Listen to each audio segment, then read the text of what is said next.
Shalom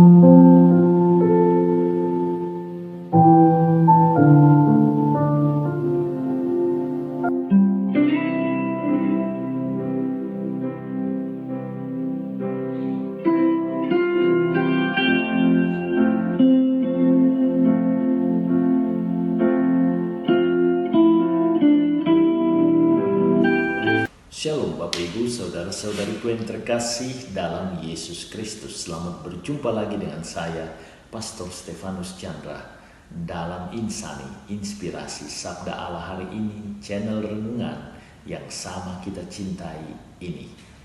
Adapun tema renungan kita pada hari ini, Senin 15 Agustus 2022 adalah Hamba Pembagi Berkat. Mari kita awali permenungan kita pagi ini dengan sebuah doa singkat. Dalam nama Bapa dan Putra dan Roh Kudus.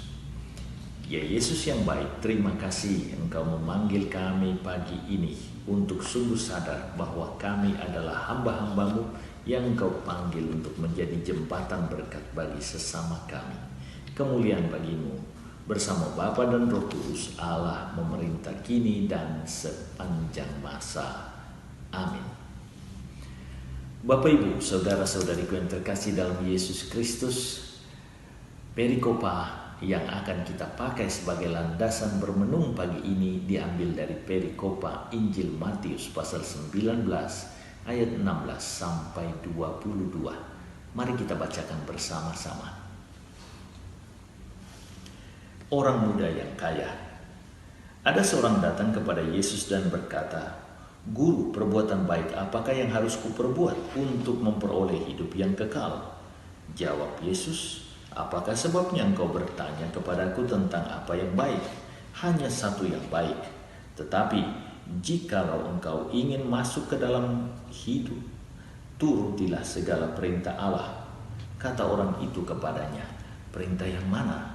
Kata Yesus, "Jangan membunuh, jangan berzinah, jangan mencuri, jangan mengucapkan saksi dusta. Hormatilah ayahmu dan ibumu dan kasihilah sesamamu manusia seperti dirimu sendiri." Kata orang muda itu kepadanya, "Semuanya itu telah kuturuti, apalagi yang masih kurang?" Kata Yesus kepadanya, "Jikalau engkau hendak sempurna, pergilah, jualah segala milikmu dan berikan itu kepada orang-orang miskin, maka engkau akan beroleh harta di sorga. Kemudian datanglah kemari dan ikutilah aku."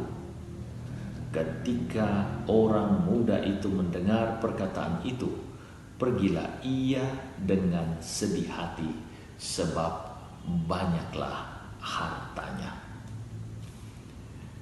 Bapak Ibu, saudara-saudariku yang terkasih dalam Yesus Kristus.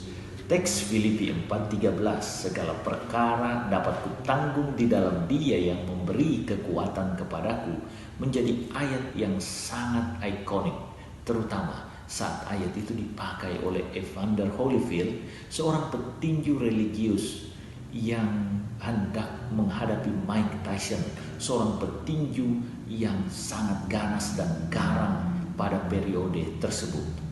Holyfield mengalahkan Mike Tyson saat itu dengan elegan, dan semua manusia Kristiani saat itu percaya bahwa semuanya terjadi karena Holyfield disertai oleh Yesus.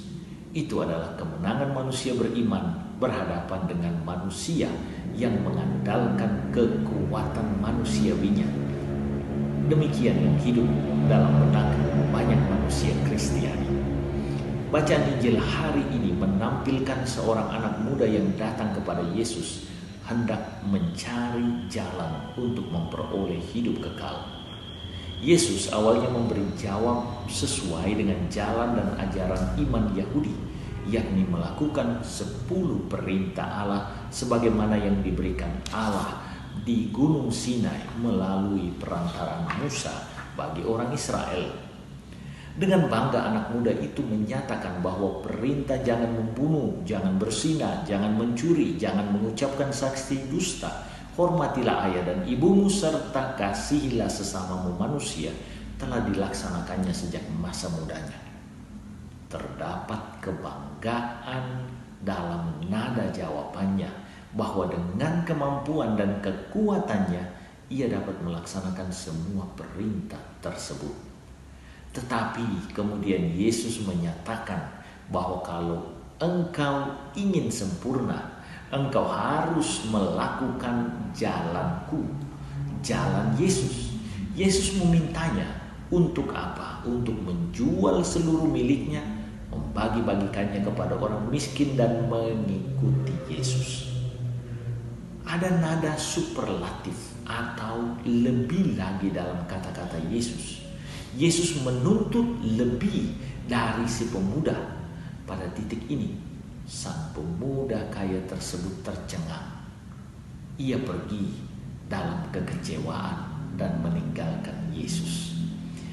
Orang muda itu tidak sanggup terutama untuk menyerahkan kontrol atas dirinya kepada Yesus. Yesus memintanya meninggalkan semua kebanggaannya dan semua kemampuan terbaiknya, semua pencapaian-pencapaiannya dalam hidup. Ia diajak untuk tergantung total kepada Yesus, dan dengan tergantung total dia dipanggil juga untuk miskin di hadirat Yesus dengan cara memberikan hidupnya kepada Yesus. Ia bukan lagi bos, bukan lagi pemeran utama atas hidupnya. Ia harus menjadi hamba, anak buah, pengikut, menjadi pembantu dalam seluruh lakon keselamatan yang tokoh utamanya tentu saja Yesus. Yesus juga menuntut yang kedua. Si pemuda pergi meninggalkan Yesus karena ia punya harta, punya pencapaian, achievement, kebanggaan atas apa yang telah dilakukannya. Ia sungguh bangga dengan pencapaian-pencapaian tersebut dan harga dirinya tentu saja bertambah dengan pencapaian tersebut. Semua yang dimilikinya adalah kebanggaannya dan tentu saja menjamin hidupnya. Dia menjadi gelisah dan stres karena Yesus memintanya membagikan semua harta yang dibanggakannya demi kesempurnaan dan keselamatan kekalnya. Jalan Yesus adalah jalan ekstrim yang memanggil kita untuk bergantung total kepada Yesus. Jalan Yesus juga adalah jalan untuk memberi dan berbagi segala yang kita miliki bagi kebahagiaan dan keselamatan sesama. Si pemuda tidak sanggup melakukan gerak perendahan dan pembebasan dari harta duniawi. Itulah sebabnya ia meninggalkan Yesus dengan sedih hati. Jalan keselamatan kita hanya dapat kita peroleh jika kita berani berpasrah total kepada Yesus dan menjadikan hidup kita dan segala yang kita miliki sebagai berkat bagi sesama kita. Pendek kata, kita dipanggil untuk menjadi jembatan berkat bagi sesama kita. Semoga kita melaksanakannya. Tuhan Yesus memberkati. Ya Yesus yang baik, terima kasih Engkau menyadarkan kami pagi ini bahwa segala rahmat dan berkat dari-Mu juga mengandung panggilan untuk membagikannya kepada sesama kami, khususnya yang membutuhkannya. Terima kasih untuk undangan suci-Mu ini. Layakkan kami untuk menjadi alat warta kasih di tangan-Mu. Kemuliaan bagi-Mu kini dan sepanjang masa. Amin. Tuhan bersamamu. Berkat Allah yang Maha Kuasa turun melimpah atas saudari-saudaraku, keluarga saudari-saudaraku, pekerjaan dan usaha saudari-saudaraku, Bapa, Putra, dan Roh Kudus. Amin. Terima kasih saudara-saudariku yang telah mendengarkan sabda Allah dan renungan hari ini. Saya Pastor Marcel Lorotandung mengucapkan berlimpah terima kasih kepada Pastor Stefanus Chandra. Semoga Pastor senantiasa diberkati Tuhan dalam setiap aktivitas dan pelayanannya. Amin.